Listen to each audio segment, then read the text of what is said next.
Bonjour chez vous, chers téléspectateurs, bienvenue sur TV La Capitale, la chaîne des régions. Je suis Aura Laetitia, voici pour vous les titres. Yamoussoukro, jeunes et changement climatique, renforcement des capacités à Yamoussoukro. Toujours à Yamoussoukro, un impact de gratitude, la promotion 2014 de ESTP de l'INPHB soutiennent leur école. Encore à Yamoussoukro, Poril 2 vers une filièrerie durable et compétitive en Côte d'Ivoire. Affaire Kessédougou, énergie renouvelable, le ministre Mamadou Sangafoua Coulibaly pose la première pierre de la centrale solaire photovoltaïque.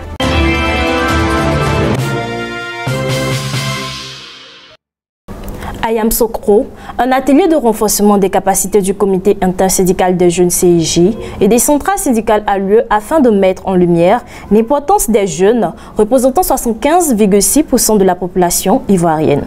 Dans le cadre du projet syndical social de la transition écologique, cet atelier vise à former les jeunes syndicalistes sur les enjeux et du changement climatique dans l'agriculture. Un secteur clé employant 46% des actifs. Plus de détails avec Nesnda. Cet atelier vise à former et à renforcer les capacités des jeunes syndicalistes sur les enjeux du changement climatique dans le secteur agricole, tout en les aidant à élaborer des stratégies pour intégrer les contributions nationales déterminées et la transition juste dans leurs actions syndicales.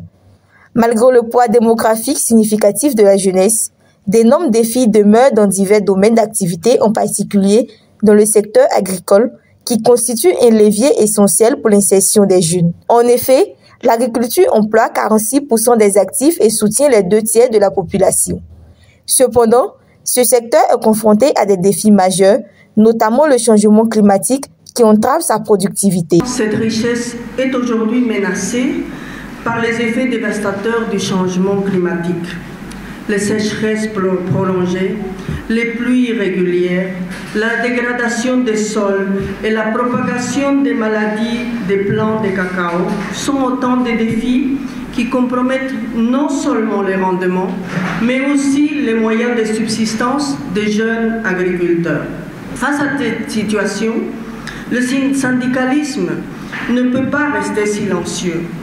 En tant que défenseur des droits des travailleurs, garant de la justice sociale et artisan d'un avenir meilleur pour tous, chers et chers camarades, il est donc impératif d'introduire des mesures de transition justes pour garantir une transition vers une économie verte et résiliente qui ne laisse personne de côté. Pour le comité intersyndical des jeunes, face aux défis du secteur agricole, un engagement fort est pris en faveur de la promotion de l'emploi décent des jeunes dans ce domaine. Le comité intersyndical des jeunes de Côte d'Ivoire, à travers ce plan d'action soutenu par le BIT, s'engage à promouvoir l'emploi décent des jeunes dans l'agriculture en plaidant pour des politiques publiques inclusives et des conditions de travail améliorées, à renforcer les capacités des jeunes travailleurs agricoles en facilitant l'accès aux formations, au financement et aux nouvelles technologies, à encourager une transition verte et juste en intégrant les principes de l'agroécologie, du développement durable et de l'économie circulaire dans nos pratiques agricoles. Et enfin, à favoriser le dialogue social en instaurant un cadre de concertation entre syndicats, employeurs et gouvernement pour une meilleure prise en compte des préoccupations des jeunes. Les différentes centrales syndicales s'approprieront pleinement les thématiques abordées lors de cet atelier en lien avec la transition juste. Je vous encourage fortement à pouvoir vous approprier de cet atelier qui est vraiment important pour nous. Et vous encourager surtout à pouvoir continuer à travailler ensemble. Parce que les centrales travaillent déjà ensemble, la main dans la main. Réduire le taux de chômage et favoriser l'insertion professionnelle des jeunes représente un défi majeur pour le gouvernement et l'Organisation internationale du travail. Il est également essentiel de souligner que l'agriculture constitue un axe d'insertion crucial pour la jeunesse ivoirienne dans le cadre du développement de l'économie nationale. Après une décennie d'évolution professionnelle, les étudiants des 12e et 14e promotions de l'Institut national polytechnique Félix Houphouët-Boigny INPHB, spécialisés en bâtiments et travaux publics, ont fait un retour significatif dans leur établissement. Ils se sont présentés avec une généreuse contribution en matériel afin d'exprimer leur gratitude envers l'Institut qui a joué un rôle crucial dans leur formation. Suivons ensemble le reportage de Soro Estelle. L'Institut national polytechnique Houphouët-Boigny, situé à Yamoussoukro, abrite plusieurs écoles dont l'École supérieure des travaux publics. Reconnu pour son excellence académique et son engagement envers la formation des futurs ingénieurs de haut niveau, l'INPHB a su s'imposer comme une référence dans le domaine de l'enseignement supérieur en Côte d'Ivoire.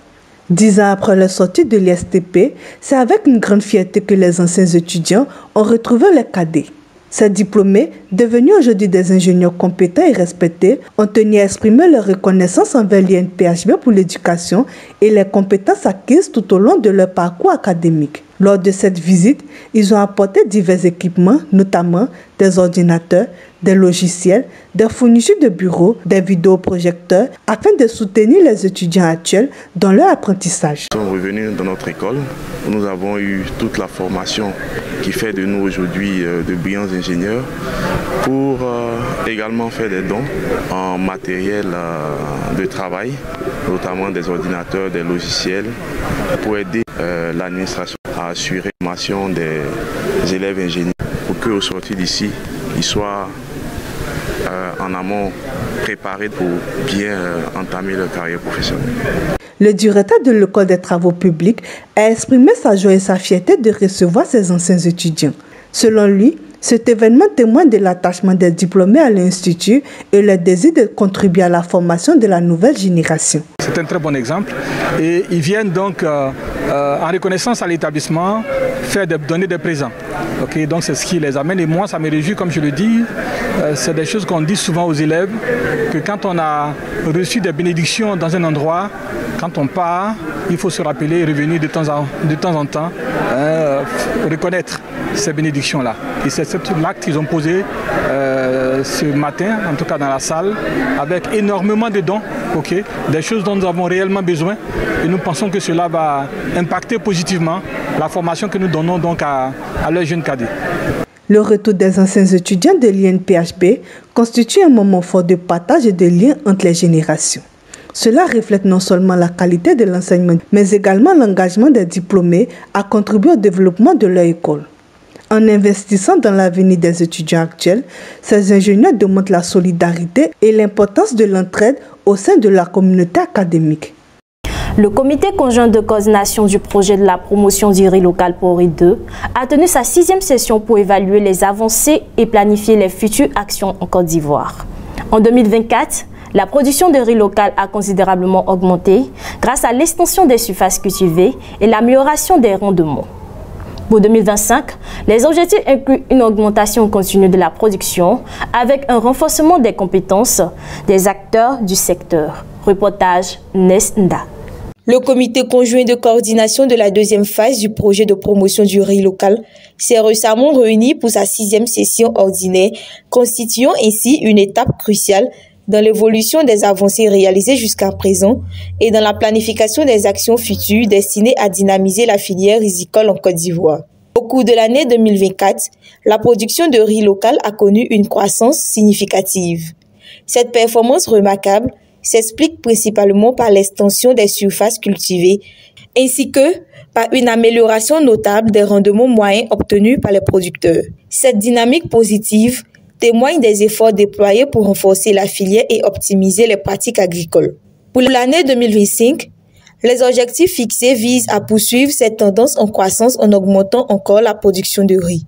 Cela sera réalisé grâce à une meilleure structuration des chaînes, couplée à un renforcement des compétences et des capacités des acteurs du secteur, notamment les agriculteurs, les transformateurs et les distributeurs. La session a également été l'occasion de faire un point détaillé sur l'application des recommandations issues de l'évaluation à mi-parcours du projet.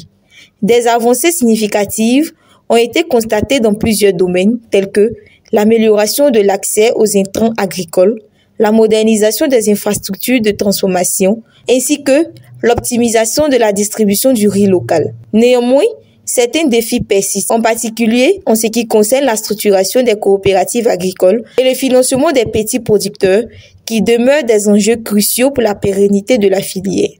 Oui, tout à fait. Je crois que les défis restent encore en Côte d'Ivoire. Bien sûr, l'autosuffisance de l'agriculture, c'est pas suffisant en Côte d'Ivoire. Et donc, comment est-ce qu'on peut intervenir dans le secteur de l'agriculture? Ce sera très important encore pour la JICA. Donc, on travaille ensemble avec des autres bailleurs ou bien des autres acteurs.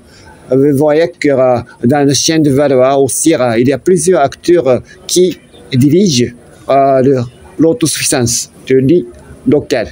Donc, nous voudrions travailler encore une fois avec des autres acteurs pour promouvoir l'agriculture, pour attendre la sécurité alimentaire. Au niveau de l'accès aux semences, quelques difficultés que nous essayons d'améliorer.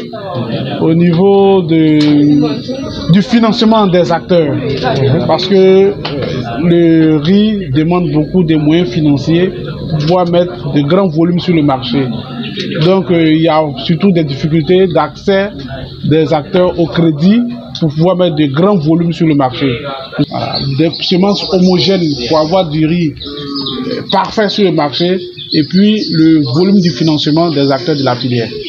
La vision du projet en 2025, c'est de mettre sur le marché 10 000 tonnes de riz blanchi dans les environs de Yamoussoukro, Bouaké et également Abidjan.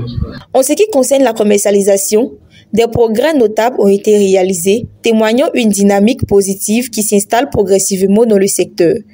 Par ailleurs, le projet a permis de former un grand nombre de producteurs et d'usiniers, renforçant ainsi l'expertise locale dans les techniques modernes de production et de transformation du riz. Cette rencontre a également permis de réaffirmer l'engagement des différentes parties prenantes à œuvrer de concert pour établir une filière risicole performante et durable en Côte d'Ivoire. Les recommandations formulées lors de cette session serviront de fondement pour orienter les actions futures avec l'ambition de renforcer l'autosuffisance en riz dans le pays et d'améliorer la compétitivité du riz local sur le marché national.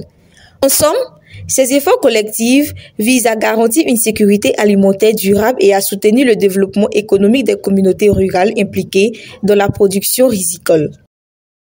Le week-end dernier, le ministre des Mines, du Pétrole et des Énergies, Mamadou Sangafoua Coulibaly, a procédé à la première pose de la première pierre de la centrale solaire de Ferké-Sokoro 2. Ce projet d'envergure va générer plus de 600 emplois, coût global 41 milliards de francs CFA. C'était en présence des élus, cadres et populations. Le compte rendu de Ouattara Daouda.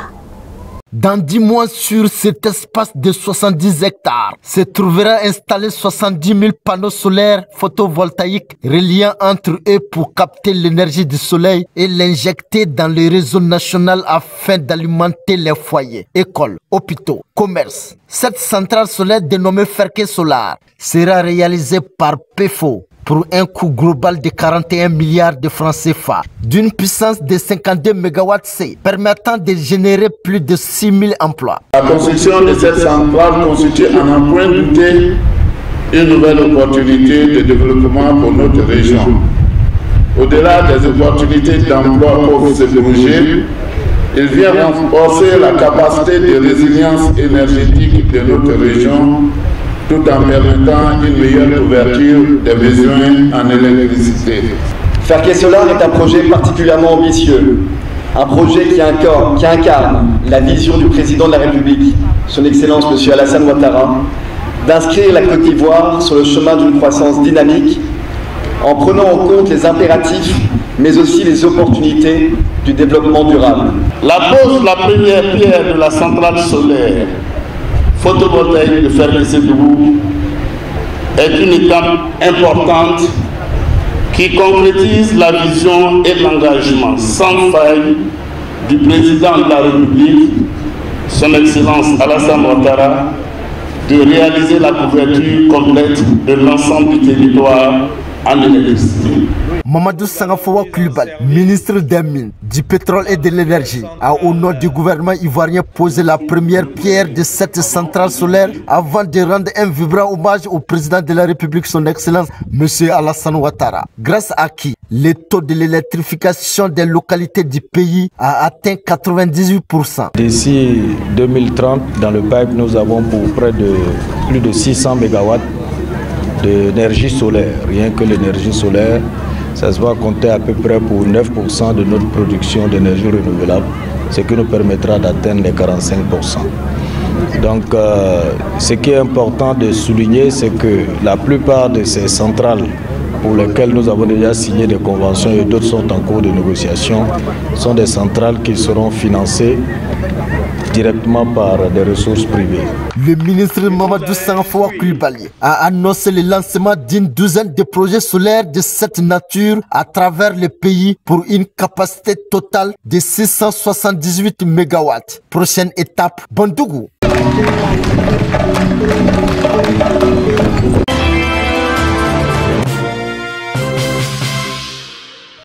C'était le journal de TV La Capitale, la chaîne des régions. Merci de nous avoir suivis.